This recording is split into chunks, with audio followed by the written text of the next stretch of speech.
બાળકો, સ્વાગત છે આપનું કિડ્સ લર્નિંગમાં. તો આજે આપણે ભણીશું કલરવ શાળા તત્પરતા 2. તો પ્રથમ છે એક કવિતા ચક્કીબેન ચક્કીબેન. તો આપણે પહેલાં એ ગાઈશું અને પછી એને સમજીશું. તો અહીં એક બાળકી છે જે ચક્કીબેનને રીઝાવી રહી છે પોતાની સાથે રમવા માટે. તો ચાલો બાળકો આપણે ગાઈએ. ચક્કીબેન ચક્કીબેન મારી સાથે રમવા આવશો કે નહીં? આવશો કે નહીં? બેસવાને પાટલો, સૂવાને ખાટલો, ઓઢવાને પીછા આપીશ તને, આપીશ તને. પહેરવાને સાડી મોર પીછાવાળી, ઘમરિયો ઘાઘરો આપીશ તને, આપીશ તને. ચક ચક કરજો, ચી ચી કરજો, ચણવાને દાણા આપીશ તને, આપીશ તને. બા નહીં વડશે, બાપો નહીં વડશે, નાનો બાબો તને ઝાલશે નહીં, ઝાલશે નહીં. ચક્કીબેન ચક્કીબેન મારી સાથે રમવા આવશો કે નહીં? આવશો કે નહીં? તો બાળકો, કેવી લાગી કવિતા? તો આપણે હવે એને સમજીશું. એક છોકરી છે જે એ ચક્કીબેનને પોતાની સાથે રમવા માટે રીઝાવી રહી છે. એટલે એને કહે છે કે બેસવાને પાટલો, સૂવાને ખાટલો. બેસવા માટે હું તમને પાટલો આપીશ અને સૂવા માટે ખાટલો આપીશ. ઓઢવાને પીછા આપીશ, તને આપીશ તને. એટલે એને કહી રહી છે કે હું પીછા પણ આપીશ ઓઢવા માટે. પહેરવાને સાડી મોર પીછાવાળી, તો એ મોર પીછવાળી એક સાડી પણ પહેરવા આપશે. ઘમરિયો ઘાઘરો આપીશ તને, એટલે કહી રહી છે કે હું ઘમરિયો ઘાઘરો પણ આપીશ. ચક ચક કરજો, ચીચી કરજો, ચણવાને દાણા આપીશ. અને ચક્કીબેનને કહી રહી છે કે ચક ચક કરજો, ચીચી કરજો, તમને ચણવા માટે દાણા પણ આપીશ. બા નહીં વળશે, બાપુ નહીં વળશે, નાનો બાબો તને ચાલશે નહીં. એટલે એ છોકરી ચક્કીબેનને કહી રહી છે કે બા બાપુ તને વળશે પણ નહીં, એટલે કે ખીજવાશે પણ નહીં. અને નાનો બાબો તને ઝાલશે નહીં, એટલે કે તને પકડશે નહીં. તો ચક્કીબેન હવે મારી સાથે રમવા આવશો કે નહીં આવે? એટલે ચક્કીબેનને રીઝાવી રહી છે પોતાની સાથે રમવા માટે. તો બાળકો, હવે આપણે આગળ વધીશું. પ્રવૃત્તિ નંબર 1, ચિત્ર જુઓ અને જવાબ આપો. તો બાળકો, અહીં એક બગીચાનું ચિત્ર છે અને એ જોઈને આપણે નીચેના પ્રશ્નોના ઉત્તર આપવાના છે. તો પહેલો પ્રશ્ન છે, આ ચિત્રમાં શું શું દેખાય છે? તો બાળકો, આ ચિત્રમાં બાળકો દેખાય છે, એક લસરપટ્ટી દેખાય છે, એક ઊંચક નીચક દેખાય છે, હિંચકો દેખાય છે, દડો દેખાય છે, આકાશમાં પક્ષીઓ દેખાય છે, ફૂલો છે, વૃક્ષો છે. તો બાળકો, આમાં આપણો ઉત્તર આ રીતનો રહેશે. પ્રશ્ન નંબર 2, આ ચિત્રમાં બાળકો શું કરે છે?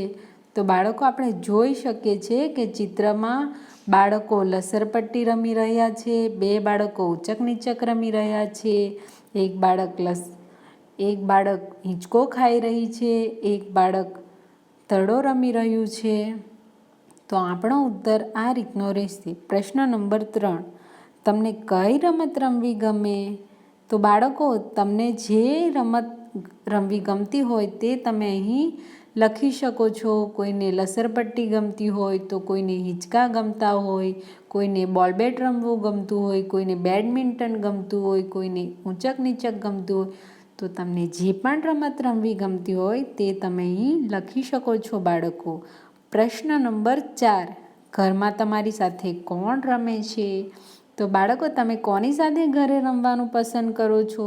મિત્રો સાથે, ભાઈ બહેન સાથે કે દાદા દાદી સાથે? તમે જેની પણ સાથે રમતા હોય તો તે તમે અહીં લખી શકો છો. પ્રશ્ન નંબર 5, તમારા ઘરે રમવા કોણ કોણ આવે છે?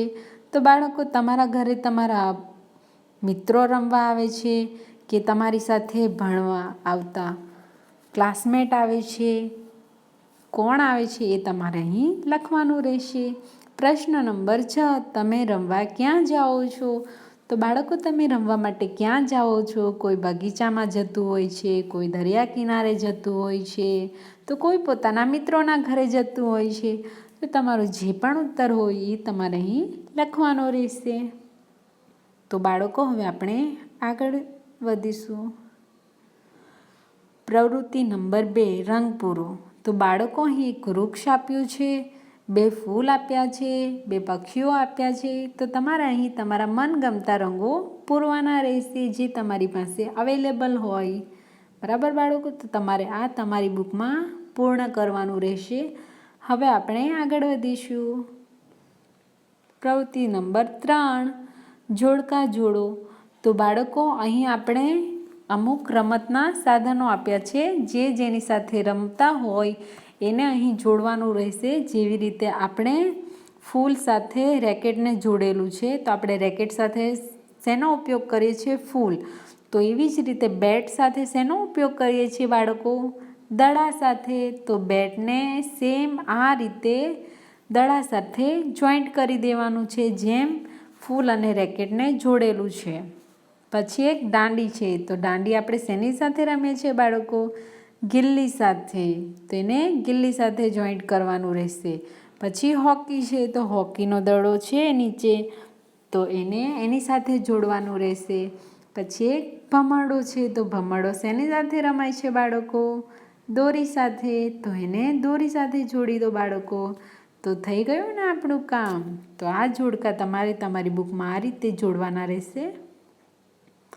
બાળકો, હવે આપણે આવીએ પ્રવૃત્તિ નંબર 4 ઉપર. ચાલો બનાવીએ. તો બાળકો, અહીં ચિત્રમાં કંઈક તોરણ જેવું આપ્યું છે જેને આપણે સોય અને દોરાની મદદથી ફૂલ અને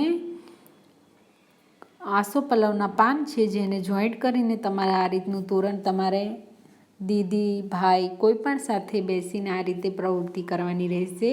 સેકન્ડમાં પણ એ જ રીતે આસોપાલવના પાનથી એક તોરણ બનાવ્યું છે. પછી કંઈક બટન્સ જેવું છે જેને દોરીમાં જોઈન્ટ કરેલું છે એ રીતે તમારે કરવાનું રહેશે. પછી કાગળની હોળી છે જે તમારે મમ્મી પપ્પા કે ભાઈ બહેન સાથે મળીને બનાવવાની રહેશે. પછી કંઈક કાગળનું બનાવેલું છે એ તમારે ચિત્રમાં જોઈને બનાવવાનું રહેશે. બરાબર બાળકો? તો હવે આપણે આગળ વધીએ. પ્રવૃત્તિ નંબર 5, ટપકા જોડો. તો બાળકો, અહીં તમે જોઈ શકો છો કે આ નાના નાના ટપકા જે તમને દેખાઈ રહ્યા છે બધી આકૃતિમાં, તે તમારે પેન્સિલ વડે તમારી બુકમાં જોઈન્ટ કરવાના રહેશે. બિલકુલ આ રીતની આકૃતિની જેમ. બરાબર બાળકો? તો તમારે પેન્સિલ વડે તમારે આ કાર્ય તમારી બુકમાં કરવાનું રહેશે. બરાબર ને? તો હવે આપણે આગળ વધીએ.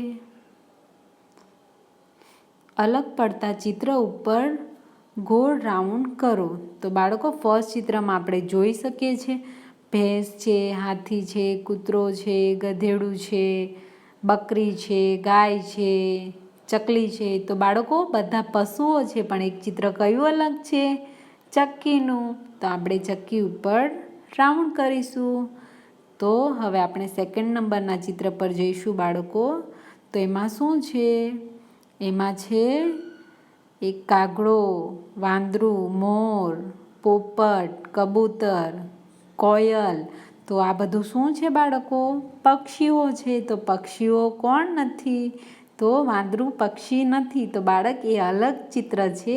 તો આપણે વાંદરા ઉપર ગોળ રાઉન્ડ કરવાનું રહેશે. બરાબર? તો આ પ્રવૃત્તિ આપણે અહીં ખતમ થાય છે. હવે આપણે આગળ વધીએ.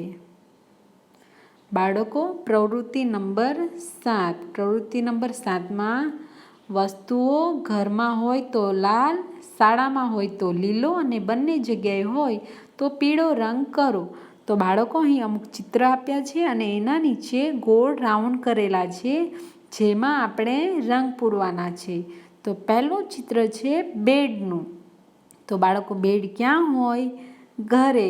તો આપણે એના નીચે જે રાઉન્ડ છે એમાં કયો કલર પૂરીશું? લાલ કલર. હવે એક ઘંટનું ચિત્ર છે. તો ઘંટ ક્યાં હોય બાળકો? શાળામાં.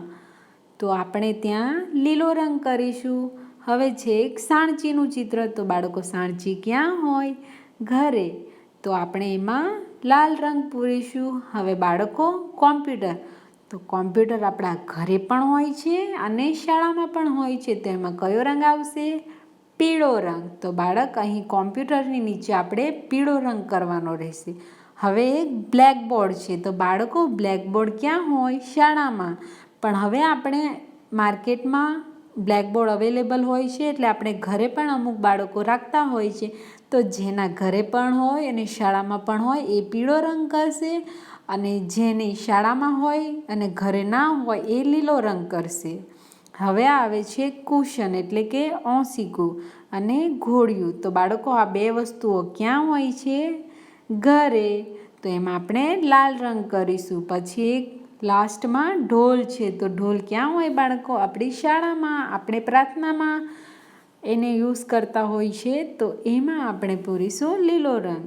તો બાળકો શાળા તત્પરતા 2નો પહેલો ભાગ આપણે અહીં કમ્પ્લીટ કરીએ છીએ, અને આપણે બીજો ભાગ જે બાકીનું રહ્યું છે પ્રવૃત્તિઓ એ આપણે બીજા વિડીયોમાં લાવીશું. તો આજના માટે આટલું જ. હવે તમે તમારા પેરેન્ટ્સને કહી શકો છો કે આ ચેનલને સબસ્ક્રાઈબ કરવા માટે તમને આવા ભણવાના દરેક નવા વિડીયોઝ તમને આ ચેનલ પર મળી રહેશે. એટલે તમે આમાં બેલ આઇકનને દબાવવાનું ભૂલશો નહીં, જેથી તમને નવા અપડેટ્સ મળતા રહે. થેન્ક યુ બાળકો. Bye bye. C you.